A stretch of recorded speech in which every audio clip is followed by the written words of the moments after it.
The 800-meter run is one of the most unique events in all the track and field because of the ability to coach it through so many different types of methods. If you are a distance guy, you are able to take it from a distance approach where you can do a bunch of miles and aerobic fitness work in order to get down to a fast 800-meter time. And then if you look at it from the sprinter approach, if you are a good 400-meter runner or even 600-meter runner, you can do a bunch of sprinting workouts or hill workouts in order to gain the fitness in order to become a great 800-meter runner. But there's also the in-between, the people who do the sprint workouts, but as well, they also do the distance workouts on top of that. Not only is the training one of the most unique, but at the same time, the racing is one of the most unique. It has the biggest drop off of aerobic capacity from 400 to 800. The 400 is very similar to the 2, and then the 2 is very similar to the 1, and then the 60, and then if you look at it, the mile is similar to the 2 mile, and then the 5K, and then so on and so forth. But from the 4 to the 8, it's one of the biggest drop offs. But the funny thing about certain types of middle distance runners is that they only are good at the 800 and 400. Like myself, I was recruited as an 800-meter runner who is always thrown onto the 4x4 relays. Now, let me explain to you a bunch of different ways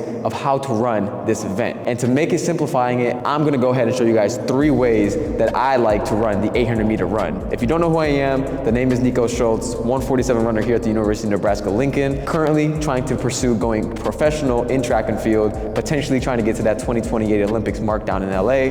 But let me show you guys with the first method, and you guys are very familiar with it, especially my high school kids and middle school kids out there, the sit and kick method. Now listen to me, when I was first learning how to run the 800 back in middle school, the sit and kick was my absolute go-to. I would literally just sit in the middle of the pack, let somebody else do the work the entire time, and then use my speed in order to catch somebody. But it wasn't until I got to high school and I realized, yeah, this isn't gonna work, because there are a lot of gifted athletes out there who got to high school the very exact same way, right? They were the sit and kick guy in their middle school, and then they would go ahead and then win the race. But then once you get to high school, there's a lot of other athletes who have fitness, and there's a lot of different unique athletes out there, like soccer athletes, cross-country athletes. In middle school, in your small little hometown, you probably were the fastest athlete out there. You probably were winning races just off of either not training very hard or just off of natural ability, and that's okay. But sitting and kicking is used when either you know that it's going to be a strategic race. In college, oftentimes when there are a lot of fast guys in the heat,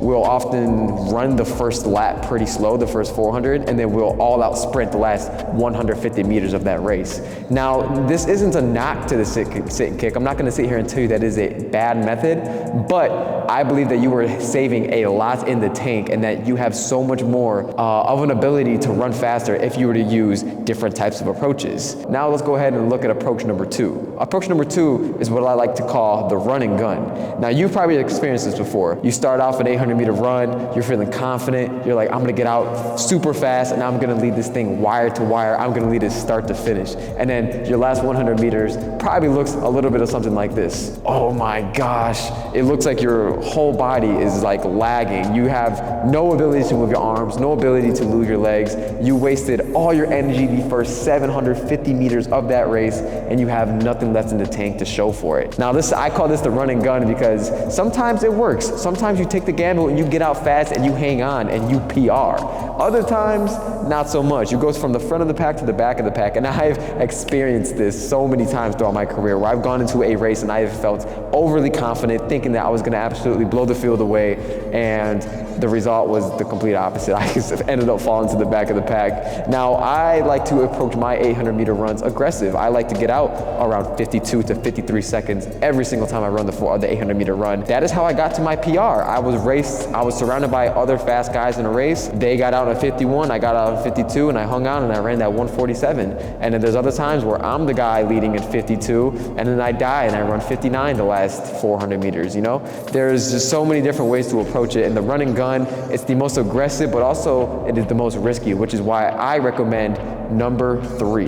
Method number 3 is what I call the maintain and gain method. You aren't gonna start out too fast, you aren't gonna start out too slow, you are right in the middle of where you need to be, surrounding yourself in perfect position to execute a fast 800-meter run. Now, this is actually how I won my fastest ever 800-meter run, and how I actually ended up PRing was because, yes, part of it was run and gun, but I was surrounded by so many fast guys that in my mind I was telling myself maintain and and gain. When you PR in the 800 meter run, you are kind of in this flow state of mind. You're not really thinking once the gun goes off, right? Everything just feels natural, everything just feels fluid. And with the maintain and gain method, you're running within your ability. You know what you are capable of doing. You're hitting marks that you feel comfortable with doing. For example, if I were to want to break 2 in the 800 meter run, you're probably getting out anywhere from 57 to 58. You're probably, your 600 meter marks probably around that 127, 128 mark.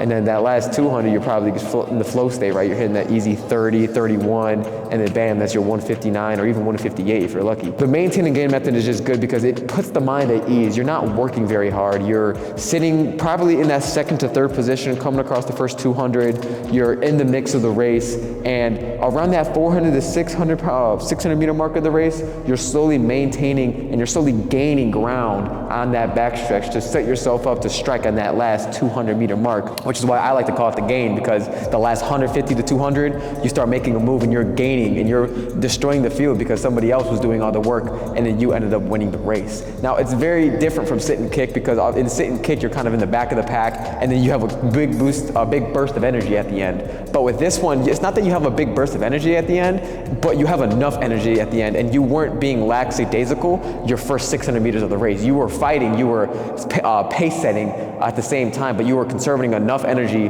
to go ahead and win that race. The 3 methods, the sit and kick, the run and gun, and the maintain and gain, are all great ways to run the 800 meter run. Comment below your favorite and what you think is the best way to run the 800 meter run.